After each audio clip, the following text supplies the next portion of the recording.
서울시민 3명 가운데 1명이 이용하는 따릉이. 이제 도로에서도 한강공원에서도 따릉이를 발견하는 건 어려운 일이 아닙니다. 어플리케이션을 깔고 1,000원만 내면 누구나 이용할 수 있고 대여하고 반납하는 장소에도 제약이 없다 보니 만족도가 높습니다. 그러나 따릉이를 애용하는 시민들은 최근 불편함이 커졌다고 호소하고 있습니다. 휴대폰으로 연결하다 보면은 무선 연결이 제대로 안 되는 경우가 좀 많이 있고요. 안장이 고정이 안 되는 경우가 좀 많았고요.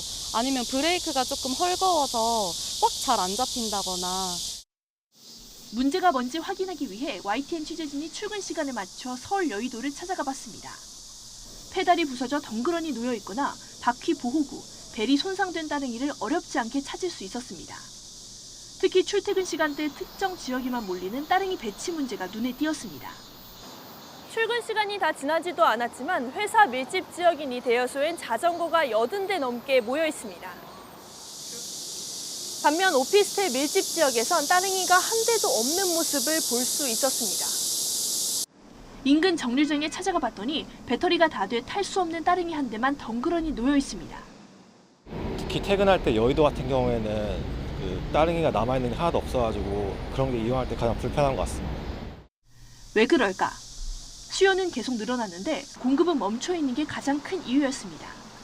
작년 기준 따릉이 회원수는 330만 명, 2년 만에 2배 가까이 폭증했습니다.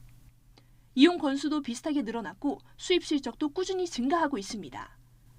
그러나 관련 예산은 2년 전과 지금 모두 320억 원대로 거의 차이가 없습니다. 따릉이 정비와 배송 건수도 사실상 제자리 걸음입니다. 서울시는 운영 비용이 들어서 지난해에만 적자가 100억 원대를 넘었다고 호소합니다. 특히 공유 자전거는 노후화 속도가 빨라서 정비 시기를 놓치면 아예 새로 사야 하는데도 정비나 배송 관련 예산 역시 좀처럼 늘지 않고 있습니다. 이렇다 보니 한 대에 80만 원대인 구매 비용이 커지면서 오히려 적자는 늘고 서비스의 질은 떨어질 수밖에 없다고 시민단체들은 지적합니다. 시민단체들은 서울시가 따릉이의 공적 성격을 생각해 교통복지 차원에서라도 예산과 인프라를 늘리는 방안을 검토해야 한다고 지적했습니다. YTN 강민경입니다.